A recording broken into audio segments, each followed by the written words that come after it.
روان شو لاړ په لاره روان دي مسلمانانو تعداد 1000 دی او یو روایت کې راځي چې د شوال 1 تاریخ د وړوکي اختر 1 ورځ او بل روایت چې کوم دی 11 د شوال د جمعې ورځ او سنه 3 هجري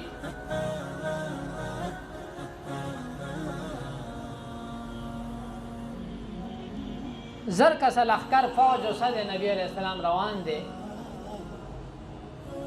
یو ځای ته ورسېد شوط د یو مقام نوم دی هلته عبدالله ابن ابی منافق څه وایي زمونږ مشوره م نه ده منلې مونږ جنګ نه کوو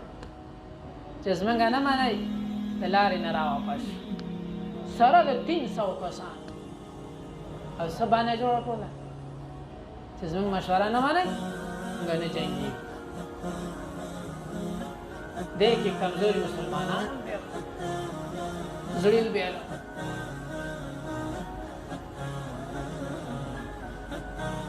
څو سوه کسان پاتې شو 700 کسان مخکې لاړ بل ځای د شیخانو ته ویلی شي هغه ځای ته چې ورسېد نبي علیه السلام ویل دا واړه ته م واپس کوي د چې کوم ماشومان هغه ته م راواپس دې کې بعضې داسې ماشومان وایي جي موږ غټ یو په داسې پنجو ودرېد بس هغه ایثار کوي زه ویل دا غټ دی دا ایثار کوي یو بل کس هغه واپس کړي جي ویل چې دا د ایثار کوي دا خو زه هر ځای کې راپرځوم ویلې چې دا د ایثار کوي خامخا ما به مې ایثارې وایي زه ته ورشه په کبډۍ باندې چې کبډۍ باندې والې له هغې راسم وایي زه ته مې ایثار شو ماشومانو دومره شوق د جنګ سره هغه یې ایثار کړو به هر حال ورسېدل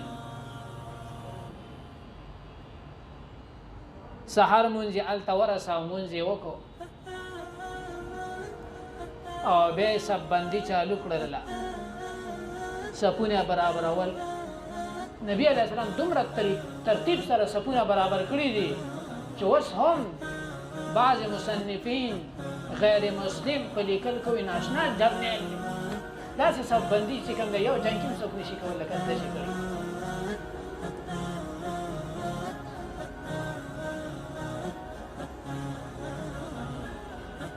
نو صفونه برابرول جنډه چې کوم دی مصعب ابن عمر رضی الله عنه له ورته دا تواله جنډه به تاسو د اسلام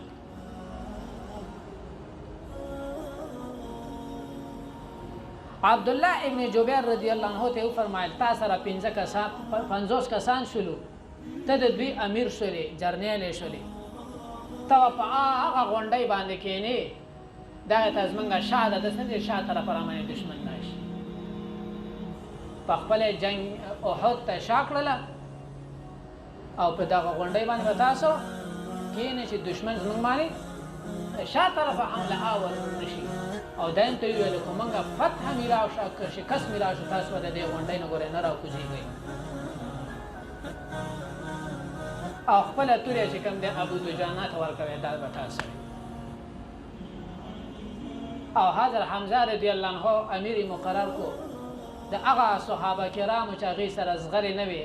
همداسې ته د دې امیر جرنیل شي داسې عبدالله ابن زبیر د نورو کسانو مشر یونټ یې برابر یې کړې داسې په ترتیب سره صفبندي جوړه کړله جنگ چالو شو ابتدائی مرحله کې د روایت مطابق 22 کسان کې مردار په 3000 کې د څومره مردار شو چې 22 مردار شول باقي وتښتېدل فرار هونه مې کامیاب او مالونه یې پرېښودل او دې کافرانو ځان سره ښځې هم راوستې وي او دې ښځې دې دپاره راوستې وي چې دا به ورته د هغه غیرت اشعار وایي کوم ګټله غاړې به درکوو او کوم بیا له داسې به نه جدا شو چې بیا به څه یو ځای کېږو نه دا خبرې په عربۍ کې ورته کول نه روایت کې راځي چې څنګه یې مردار کړل دا باقي وتښتېدل او دا ښځې چې کوم دي منډې والې د غره کې روانې وي او دا پازیبونه دا ځایونه ښکاره کېدل او منډې والې تښتېدلې دا ښځې